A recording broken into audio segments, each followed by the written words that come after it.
Hey, everybody. So, to begin this chapter, let's just talk a little bit about the general functions and general structure of the skin to better understand what we're going to be talking about. That said, the skin is extremely important. And I'm not saying that to say that other systems in the body are not as important, but I say that because we tend to, not really think about the skin being as important as it is.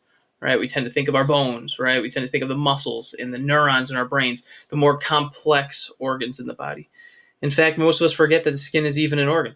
So, with that said, really quickly, some of the general functions are that number one, they're composed of many different tissues, epithelial tissues, connective tissues, and they all work together in order to do the rest of this, which is number one, maintain homeostasis. If you guys forgot, which hopefully you didn't, homeostasis is everything. If you stop maintaining homeostasis, you're at an homeostatic imbalance. Fancy terms for you're sick. Something's wrong. So this is one of the very first barriers that your body has in order to maintain homeostasis on many levels. And those levels could be protection, right? Preventing pathogens from entering the body, retarding water loss, preventing you from releasing too much water, right? Becoming dehydrated. Your skin keeps everything in. Regulating body temperature, preventing your body temperature from getting too high or too low. So your skin is an important part of that. If you don't believe me, think about when you sweat. Next up, housing sensory receptors. Last I checked, most of you can feel things. Skin, right? So there are many different sensory receptors. And it's not just feeling, I don't even know how to even really say that right now. It's just more than what is feeling. Think about your life. What does it mean to feel something? And I'm not trying to be philosophical, right? Think about it. Pressure. You could feel someone pushing on you. Pain. You could feel pain. You could feel heat. There's many different things you could feel all through those receptors that are in your skin. Immune system cells, kind of going back to the very beginning here. So if something gets into your skin or onto your skin, this is your first line of immunity. Chemical synthesis. Vitamin D. One of the most important things you need in the world for just maintaining that immune system. And it's synthesized in your skin.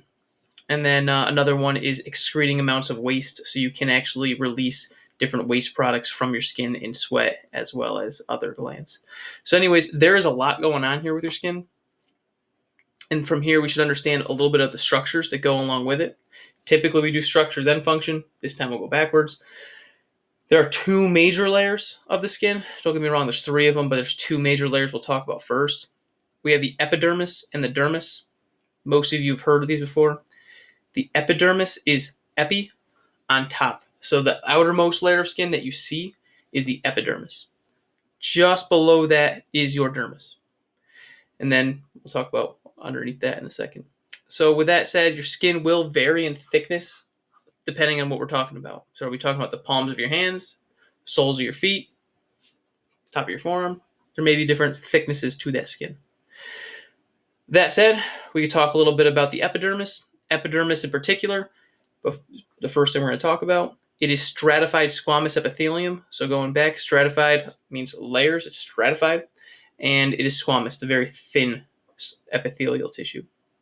And it is cornified with the protein known as keratin, which we did discuss before. It allows it to be a little tougher and retain water and prevent it from basically dissolving in water. And then think back to the epithelial tissues. This is a little reminder. These tissues are avascular. What do I mean? I bleed, right? You guys are probably thinking that, right? Like I've been cut, I've bled. You're lying to me. That's because you went beyond this layer. So it's not that deep, right? So with that said, this very top layer is very thin, and there is no vascularity here. So in other words, you can scrape those skin cells and not bleed. You can cut them right off, scrape them right off. And you can diffuse things through skin. So as you may know, sometimes a little bit of oxygen can diffuse through your skin because, again, it is an epithelial tissue. Specifically, it is a squamous epithelium, so diffusion can occur, as well as different medicines. You can actually have patches for different medicines that you put on your skin. If you don't believe me, just think about that for a second. There are many different patches out there. And if you're not familiar with any of them, you can just look them up, right? So like nicotine patches, vitamin patches, different things to stick to your skin. And then this is the last slide right here before we move on.